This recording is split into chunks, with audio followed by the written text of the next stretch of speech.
Alors, on a vu contexte jusqu'à présent. Maintenant, je vous propose de passer sur un autre outil qui s'appelle DocuTeam Sirius. En français, en allemand, ça fait autre chose, qui est vraiment la plateforme de partage pour les archives. Alors, pourquoi est-ce qu'on développe une nouvelle plateforme pour diffuser les archives alors qu'il y en a déjà, et notamment à DocuTeam, on utilise cette plateforme que je vous ai montrée l'année passée qui s'appelle WebGate DocuTeam, qui permet d'afficher notamment les objets qu'on archive. Et ben pour une raison toute simple, c'est qu'on arrive à des fins on arrive à des fins de technologie et donc des remplacements de ces anciens outils par des nouveaux outils avec des nouvelles technologies qui aussi tiennent compte des nouvelles normes, notamment en RIC.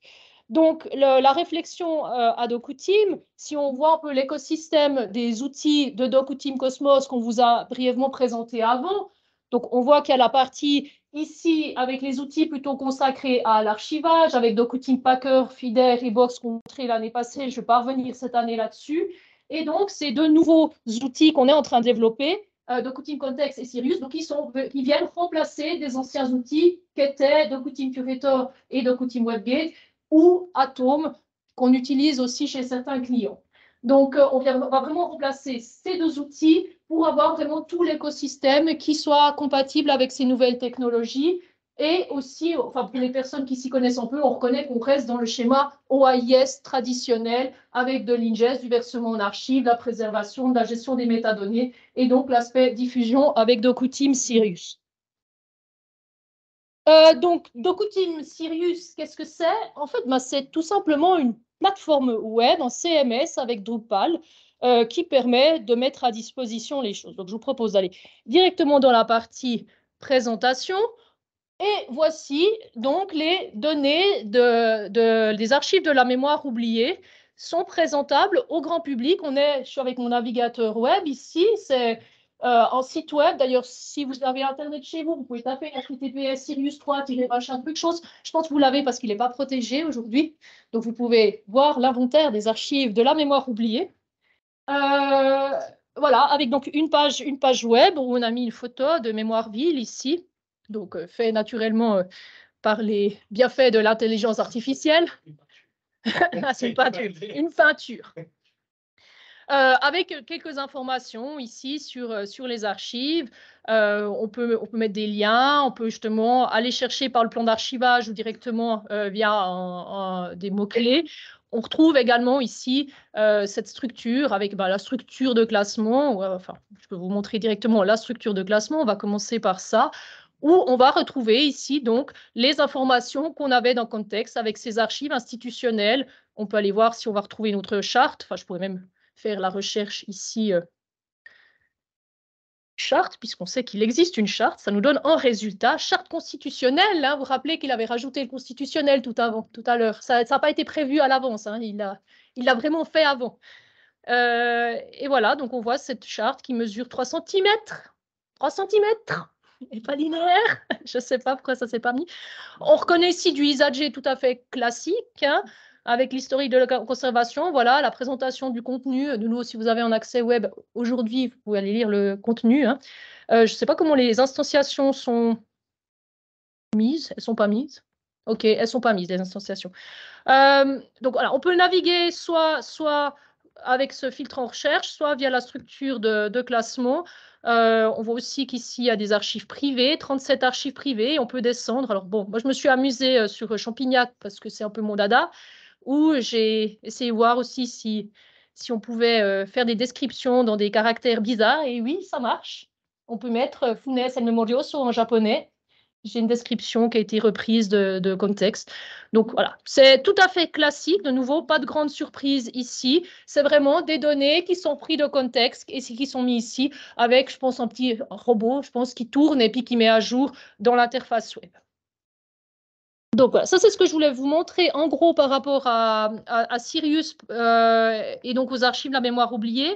Je vous ai dit que c'était un CMS, donc un site web qui est modifiable plus ou moins facilement. Il n'y a pas besoin d'être informaticien pour changer quelque chose. Et notamment ici, bon, j'ai rajouté un onglet sur des informations sur le service d'archives. Donc pour les personnes qui utilisent ISDIA, Pour les personnes qui utilisent Atom, ça correspond grosso modo au champ ISDIA sur le service d'archives. Donc là, on n'a pas des champs, il faut les écrire noir sur blanc dans le texte. Mais par exemple, ici, j'ai dit qu'on organisait des événements aux archives de la mémoire oubliée. J'aimerais bien rajouter un nouvel événement qu'on va organiser prochainement. Donc, je pourrais, dans le site web, donc pas dans l'inventaire d'archives, dans le site web, rajouter des informations sur des événements que je fais dans mon service d'archives. Alors, pour ça, je viens sur la plateforme générale. Ici, il faut juste que je m'ouvre avec mon compte. Voilà, super. Ici, on voit que je suis connectée. Et ensuite, je vais voir mes archives de la mémoire oubliée. C'est sur cette page ici que je vais changer. Et je me retrouve dans des onglets tout à fait normaux, dans blog, modifier, supprimer, révision, traduire, etc. Donc moi, je veux juste modifier. Maintenant, en plus, on est ici dans une interface WYSIWYG, donc on n'a même pas besoin de mettre des balises. Donc, organisation d'événements.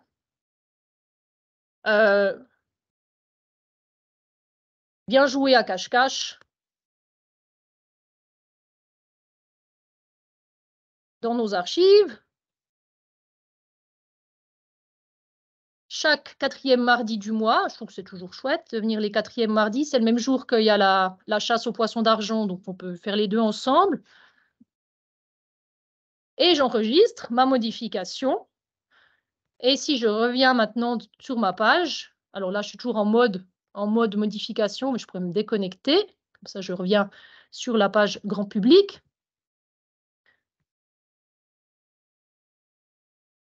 Vous voyez que le grand public peut venir s'inscrire pour jouer à cache-cache dans nos archives. Donc voilà, ça c'était ce que je voulais vous montrer en gros. Ah oui, puis vous voyez que je peux même plus rajouter une photo du musée national où sont exposées une partie de nos archives. Donc de nouveau, hyper facilement, enfin il n'y a pas besoin de grandes connaisses, on importe l'image. Enfin, les gens qui ont quelques connaissances en blog, CMS, vous n'allez pas vous y perdre. Donc voilà, ça c'était par rapport... Généralement, je vous ai montré un peu la structure de ça, donc synchronisation aussi. Il y a une deuxième chose maintenant que je voudrais vous montrer par rapport à Sirius, c'est l'architecture qui est cachée là derrière. Donc, Sirius, c'est cette plateforme, ce CMS, Drupal. Mais je ne sais pas si vous avez vu, quand je me suis connectée, il n'y avait pas que les archives de la mémoire oubliée, il y avait aussi Champignac, Cambrousse. En fait, on peut, sur une même plateforme, aller chercher des inventaires de différents systèmes derrière.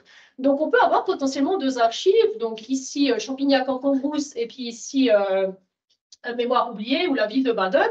Et en fait, derrière le Sirius, on a des indexeurs qui sont, alors ça, je vous répète ce qu'on m'a dit parce que je ne connais rien du tout. On m'a dit qu'il y a des indexeurs qui sont hyper puissants et très flexibles. Donc, faites confiance aux gens qui utilisent ces indexeurs. Mais grosso modo, donc, il y a des trucs là derrière qui tournent et qui vont taper dans les bases de données, donc dans des fichiers. Ça peut être des fichiers CSV, des fichiers Excel, etc., que vous indiquez. Et en fonction aussi des droits d'accès que vous pouvez paramétrer à ce niveau-là, ça va afficher ou pas dans votre plateforme les résultats que vous souhaitez afficher. Donc voilà, c'est apparemment ce qui se passe là derrière. Je n'ai pas été vérifié, mais ce que j'ai vérifié, c'est que les données sources qu'on a mis, donc avant on a mis non pas avec Curator, mais avec Context, ce que William a fait tout à l'heure, c'est bel et bien affiché maintenant. Donc la synchronisation est relativement rapide. Alors je vais vous montrer un autre exemple que la mémoire oubliée. Je vais revenir à mon bon vieux Champignac en Cambrousse, que je vous avais montré l'année passée, qui est sur Atom, donc qui est une plateforme que vous utilisez beaucoup d'entre vous. Donc vous reconnaissez ici donc la plateforme Atom de démo de DocuTeam. Champignac, les archives communales de Champignac au Cambrousse, qui sont plutôt des petites archives, au contraire des archives de la mémoire oubliée, qui sont quand même les archives d'un État. Donc là, on a les inventaires de Champignac avec des archives publiques, avec toute une structure ici. Alors là, on peut même mettre des images dans Atom. Donc cet inventaire qui était dans Atom, moi, l'archiviste de Champignac, je me rends bien compte qu'Atom, il n'a plus beaucoup de temps à vivre. J'ai demandé aux archivistes de DocuTeam de mettre dans leur nouvelle plateforme, dans Sirius. Et j'ai demandé ça à Raphaël la semaine passée, et il m'a fait ça très vite. Donc, je vais vous montrer le résultat. C'est moins beau que dans Atom, parce qu'on n'a pas encore tout développé, mais le passage est possible. sans devoir tout réécrire les données. Donc voilà, j'ai aussi fait la plateforme Sirius pour Champignac en Cambrousse. Je me descends s'il y a des gens qui veulent lire le texte de M. Gaston.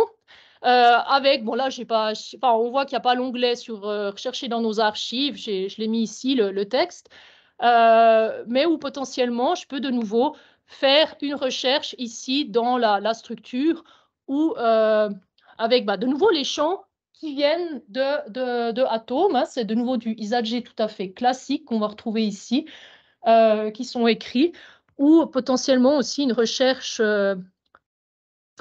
recherche plein texte si on veut. Je sais que l'année passée, j'avais fait une ingest, ou une autre fois, j'avais fait un ingest dans le dossier d'une invasion d'extraterrestres à Champignac. Donc, de nouveau, je le retrouve ici, je vois la présentation du contenu et je vois que cette invasion d'extraterrestres fait partie d'une série de gestion des crises aux archives de Champignac. Donc, de nouveau, en cherchant quelque chose, si je vois le résultat, je peux retrouver le contenu. Par contre, par rapport à Champignac, donc cette invasion d'extraterrestres est ici, hein, donc dans Atome. Non, c'est celui-là, là. Je vous avais dit gestion des crises, invasion d'extraterrestres, là. Je ne sais pas si vous vous rappelez. Ah ben non, on n'a pas fait l'import. Mais on voit qu'il y a ces sous-dossiers ici qui ont été importés jusqu'au détail, plus ou moins.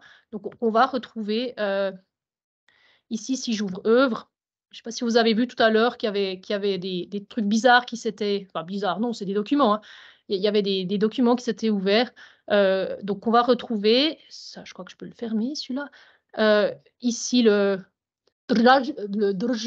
Drjvni Posao a été importé, mix et remix aussi, qu'on va retrouver ici. Donc, moi, j'ai rien fait, enfin, j'ai fait dans Atom, hein, mais j'ai rien fait au niveau Sirius. Et on voit que le résultat a été repris et ça marche pour faire des recherches. Donc, voilà ce que je voulais vous montrer par rapport à ça. Est-ce qu'il y avait d'autres choses? Si je reviens maintenant à la présentation, là, je vous ai dit, donc là, je vous ai montré avec Atom, donc avec contexte. Je vous ai dit que possiblement, ça peut être n'importe quel SIA, ça peut aussi être un catalogue de musée, ça peut être un catalogue de bibliothèque, ça peut vraiment être, dès qu'on a des bases de données avec des données qui sont dans des champs normés et tout, on peut, via l'indexeur, l'afficher dans Sirius.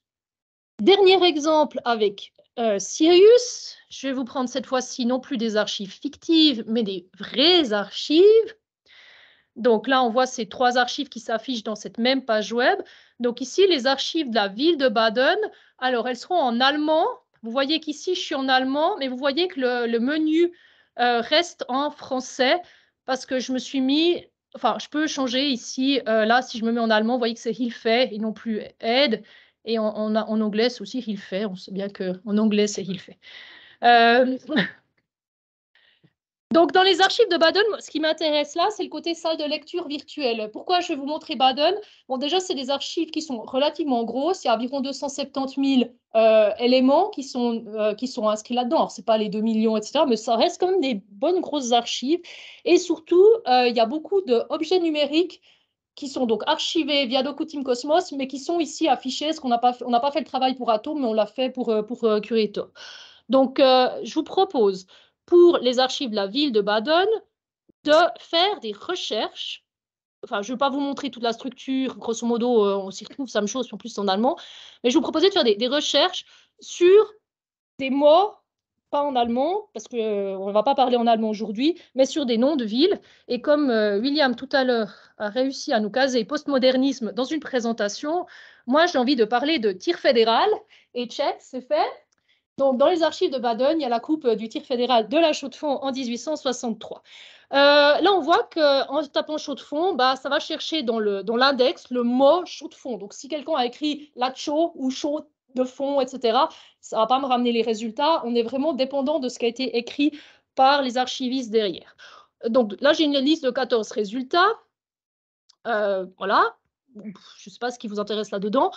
Et on voit qu'on pourrait potentiellement aussi affiner, par exemple, sur les dates, en disant j'aimerais plutôt quelque chose qui date des années 70. Et là, on voit que ça va me réduire mes résultats à plus que 10 sur les 14. Au contraire, j'aimerais avoir le fichier des années, enfin le document des années 40, et là, on voit qu'il n'y a plus que celui-là. D'ailleurs, c'est bizarre parce que mon tir fédéral date de 1863, je ne sais pas pourquoi, il n'apparaît pas Ici, je pense qu'il n'y a pas de date qui a été affichée. Exactement. Donc voilà, retour à la liste des résultats. Dans les autres recherches que j'ai fait un peu pour m'amuser, enfin, je sais pas si, enfin, non, je vais quand même vous montrer parce que j'ai fait l'effort. Vevey, ici, 5 résultats. Là, ce que j'ai trouvé chouette, c'est qu'il y a justement, il y a des formes, il y a on peut aller voir s'il y a des images. Et là, on voit qu'il y a des images chez Nestlé qui apparaissent, donc de nouveau dans les archives de la ville de Baden, que vous pouvez donc consulter directement dans l'inventaire. Après, c'est une vignette de consultation, mais vous pouvez écrire ou télécharger ici l'image de Vevey. Donc ça, c'est un autre exemple de ce qu'on peut chercher dans notre salle de lecture visuelle et filtrer avec les facettes. Alors, je vous fais un dernier exemple, et après, si quelqu'un veut me donner le nom d'une ville ou autre chose qu'il a envie de voir, je chercherai pour vous montrer que je n'ai pas triché dans mes essais. Le dernier essai que je veux faire, Raphaël, ici présent, un jour est revenu à Yverdon, complètement fatigué, c'était un vendredi matin et tout, parce qu'il avait été à la Badenfahrt. Est-ce que quelqu'un parmi vous, à part les Badenois, savait ce que c'est que la Badenfahrt? Ah, il y a quand même 3 personnes. Eh, bravo! Alors, juste la Badenfahrt, ce que j'ai traduit à moi en langage de neuchâtelois, c'est la fête des vendanges de Baden. Donc, c'est la grosse fête qui a eu lieu chaque 5 ans, etc. Donc, je ne connaissais pas la Badenfahrt. Donc là, potentiellement, j'ai envie de chercher Badenfahrt dans ces archives de la ville de Baden, puisque je suis à Baden. Et je vais trouver donc pas mal de résultats. 1520 résultats quand même. Vous voyez que ça va du XVIe siècle au XXIe siècle. On peut choisir si je veux plutôt des documents. Il y a des dossiers sur la Badenfahrt, comme des séries, des Unterbestand, c'est les sous-fonds. Voilà, il y a le sous-fond du comité d'organisation de la Badenfahrt. Et ce qui m'intéressait aussi, c'est qu'il y a plusieurs fichiers numériques, dont 5 films. Alors, potentiellement, je serais intéressée à aller voir en film de cette Badenfahrt pour voir ce que Raphaël a vécu quand il est revenu ce matin-là. Et, oh, magie!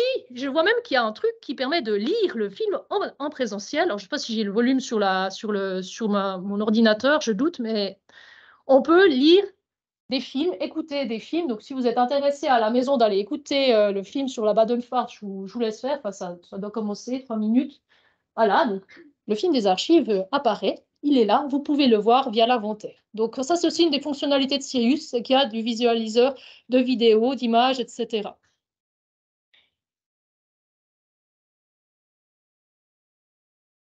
Je vais arrêter la Badenfahrt. Il y a possibilité, elle ne marche pas aujourd'hui. J'ai oublié de le signaler.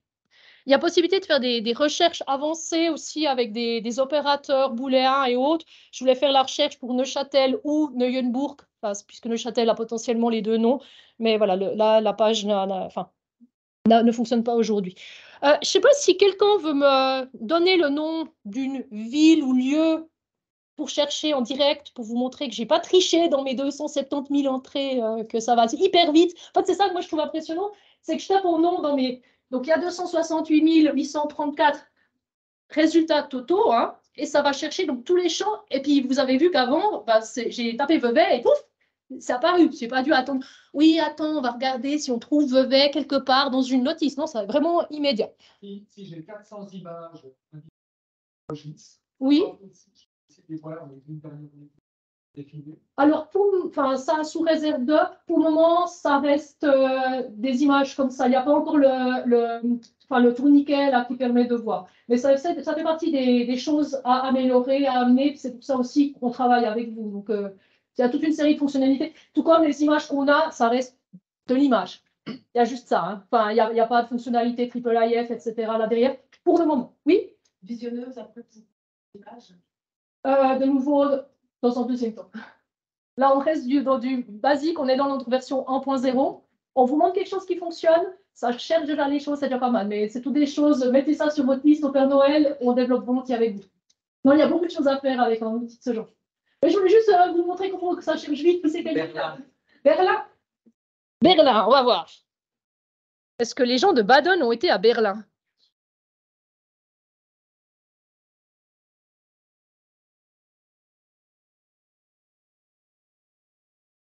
Ça n'a pas l'air de donner quelque chose, mais ça n'a même pas 0, donc je ne sais pas. Autre chose? Mais vous voulez pas faire des trucs chez les Belges un peu, là? Roman. Comment? Roman. Avec Ah, Romont. Roman. Comme Romont. Ouais, voilà, il y a quelque chose. Innerschweiz, Schwyz, Romont. Mais vous avez vu que ça a été hyper rapide. Il y a rien de document sur Romont, ouais. Voilà, donc ça, c'est ce qu'on est en train de développer. Donc, derrière tout ça, il n'y a pas vraiment de RIC pour le moment. C'est des index qu'on prend et qu'on affiche. On est parti du principe aussi que le grand public, actuellement, il fait plutôt des recherches par mots-clés. Il ne va pas vraiment faire des recherches. Enfin, il y a aussi possibilité de chercher, ça c'est aussi intéressant pour Baden, par taxonomie. Justement, on peut aller potentiellement chercher des informations sur la famille Tsing ou autre. Donc là, William, si on avait activé cet onglet, on aurait pu chercher qui était William Joachim. Donc là, on a nos informations de type autorité. Et après, ça va nous faire le lien avec les archives concernées. Oui, ça, je vous ai montré. Et ça aussi, check, c'est fait. Alors maintenant, pour la suite de DocuTeam Sirius, donc je vous ai dit que c'est la version 1.0, donc ça fonctionne, c'est là, il y a encore 2-3 petits trucs à corriger, enfin notamment là, le lien qui ne fonctionnait pas tout à l'heure, mais grosso modo c'est opérationnel, on va le déployer tout bientôt pour les premiers clients. Je vous ai mis ici la liste que Martine enfin j'ai fait copier-coller ce que Martine a fait, donc elle est en allemand, mais voilà un peu ce qu'on a nous dans le pipeline ces prochaines années pour le développement. Donc, il y a des priorités plutôt élevées et d'autres qui sont plus faibles. Mais dans les priorités élevées, il y a notamment tout un système de prêt et de commande.